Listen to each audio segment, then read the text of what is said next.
रहस्यमय देवदार जंगल की सीमा पर एक छोटा सा गांव था जिसका नाम था छावनगर। यहाँ की हवा में औषधीय जड़ी बूटियों की खुशबू घुली रहती थी। गांव के लोग मानते थे कि जंगल की जड़ें जमीन के नीचे प्राचीन ज्ञान को संजोए हुए हैं। इसी गांव में रहता था एक गरीब दर्जी आर्यन, लगभग 25 वर्ष का। उसकी दुकान का नाम था टूटी टांका, जो उसकी हालत को दर्शाता था। आर्यन की सिलाई मजबूत नहीं होती थी और वह अक्सर ग्राहकों से डांट सुनता था। आर्यन निराशा में, हे भगवान, मैं मेहनत करता हूँ पर किस्मत मेरा साथ क्यों नहीं देती? क्या मेरी तकदीर में सिर्फ यही फटे हुए धागे हैं? मुझे कोई ऐसा मौका दे दो जो मेरी जिंदगी बदल दे। एक रात कार्तिक पूर्णिमा की चांदनी में आर्यन को एक गहरा सपना आया। उसने देखा कि वह एक चमकदार नदी के किनारे खड़ा है। चारों ओर अंधेरा था और फिर एक फुसफुसाती हुई आवाज आई जो हवा में गूंज रही थी।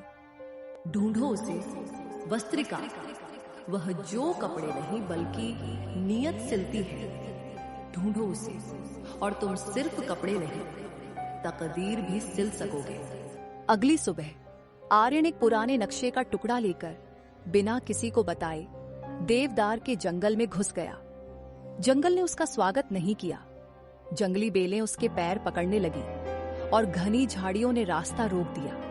आर्यन ने 4 दिन और 4 रातें जंगल में काटी। पहले दिन उसने प्यास झेली, दूसरे दिन भालू की दहाड़ सुनी, तीसरे दिन वह रास्ता भटक गया। शायद ये मेरी मूर्खता थी। ये सपना बस एक भ्रम था। अब लौट जाना चाहिए, इससे पहले कि मैं हमेशा के लिए यहाँ खो जाऊं। तभी एक विशाल 1000 साल पुराने सिल्वर ओक पेड़ की जड़ों के बीच उसने चमक देखी। वहां पड़ी थी एक अनोखी सुई जिसके सिरे पर बैंगनी क्रिस्टल जड़ा था। उसका नाम था वस्त्रिका। उसे छूते ही आर्यन को लगा जैसे किसी ठंडी शांत नदी ने उसे छू लिया हो। आर्यन गांव लौटा। अगले दिन गांव की एक गरीब धोबन नाम राधा, जो कपड़े धोने का काम करती थी, फटी हुई साड़ी लेकर आर्यन की दुकान पर आई। आर्यन बेटा, यह साड़ी मेरी शादी की निशानी है। अगर यह ठीक हो जाए तो मेरी इज्जत बच जाएगी। मेरे पास दूसरी खरीदने के पैसे नहीं हैं। मैं जरूर कोशिश करता हूँ राधा माँ। डरते डरते आर्यन ने वस्त्रिका से साड़ी सिलनी शुरू की। सुई के चलने के साथ धागा अदृश्य होता गया और कपड़ा ही कपड़े से मिल गया। फटा हुआ हिस्सा पूरी तरह गायब था और साड़ी का रंग पहले से ज्यादा गहरा हो गया। हे भगवान, ये तो बिल्कुल नई जैसी हो गई। ये जोड़ कहाँ गया? ये जरूर कोई चमत्कार है। ये बस वस्त्रिका और थोड़ी मेहनत का नतीजा है। कुछ ही दिनों में आर्यन की दुकान पर अमीर और गरीब दोनों की भीड़ लगने लगी। लोग उसे कहने लगे, जादूगर दर्जी। लेकिन इस सफलता से गांव के 2 शक्तिशाली लोग जलने लगे, दर्जी मोतीराम और शहर का लोभी व्यापारी सेठ कुंदन लाल। ये सब धोखा है। कोई सुई ऐसा नहीं कर सकती। जरूर इसने जंगल से कोई काला जादू लिया है। मैं इसका सच जानकर रहूंगा। ये लड़का मेरे गांव का नाम खराब कर रहा है। उसकी कारीगरी मेरी महंगी विदेशी मशीनों को टक्कर दे रही है। मैं इस सुई को खरीदूंगा या छीन लूंगा। आधी रात मोतीराम ने सेठ कुंदन लाल से पैसे लिए और चुपके से आर्यन की दुकान में घुस गया। आर्यन काम करते करते थककर अपनी मेज पर ही सो गया था। अब सारा जादू मेरा होगा।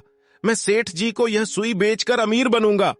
मोतीराम ने सुई चुरा ली और अपने घर पहुंचा।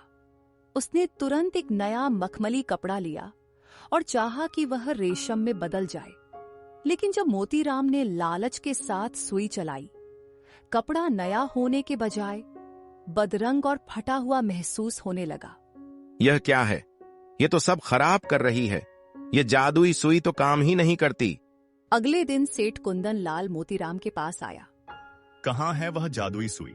अगर वह मुझे सोने का कपड़ा बनाकर नहीं देगी तो मैं तुम्हें बर्बाद कर दूंगा। मोतीराम ने डरकर सेठ को सुई दे दी। सेठ ने भी लालच में आकर उसे आजमाया, लेकिन सुई ने कपड़ा सिलने के बजाय उसके हाथों में चुभना शुरू कर दिया, मानो वह उसे अस्वीकार कर रही हो। आर्यन अपनी वस्त्रिका के बिना उदास था। वह समझ गया कि वह केवल एक औजार नहीं बल्कि उसका सच्चा साथी थी। उसे पता चला कि सुई सेठ कुंदन लाल के पास है। सेठ कुंदन लाल, क्या तुमने मेरी सुई ली है? वो सिर्फ एक औजार नहीं है, वो मेरी कला है। हाँ, मैंने ली है, पर यह बेकार है। ये जादू नहीं करती, ये केवल कचरा बनाती है। इसे ले जाओ और मेरे दफ्तर से निकलो। सेठ ने वस्त्रिका को जमीन पर फेंक दिया। आर्यन ने उसे उठाया। जैसे ही सुई उसके हाथों में आई, बैंगनी क्रिस्टल फिर से शांत और प्रेम से चमक उठा। हलवस्त्रिका बेकार नहीं है सेठ जी, ये नियत से चलती है। इस सुई का जादू केवल तभी काम करता है जब आप दिल से दूसरों की मदद करना चाहते हैं। ये चीजों को नया बनाती है, लालच को नहीं। मोतीराम, जो बाहर सब सुन रहा था, दफ्तर में आया। आर्यन सही कह रहा है। मुझे माफ कर दो आर्यन, मैं समझ गया। जादू सुई में नहीं था, वह तुम्हारे नेक दिल का विस्तार है। आर्यन ने मोतीराम को माफ कर दिया। सेठ कुंदन लाल शर्मिंदा होकर चुप रहा। आर्यन ने अपनी वस्त्रिका और नई समझ के साथ दुकान लौटकर दुगनी लगन से काम शुरू किया। आर्यन की सुई ने सिर्फ कपड़े नहीं सिले, उसने गांव की टूटी हुई परंपराओं को जोड़ा, फटे हुए रिश्तों को सिला और गांव में सद्भाव लाया। टूटी सुई वाला दर्जी आर्यन छाव नगर का सबसे सम्मानित और धनी व्यक्ति बन गया, जिसके पास पैसों से भी बड़ा धन था, लोगों का विश्वास और स्नेह। दुनिया का सबसे बड़ा जादू किसी जादुई वस्तु में नहीं, बल्कि इंसान की नीयत, मेहनत और निस्वार्थ सेवा में होता है।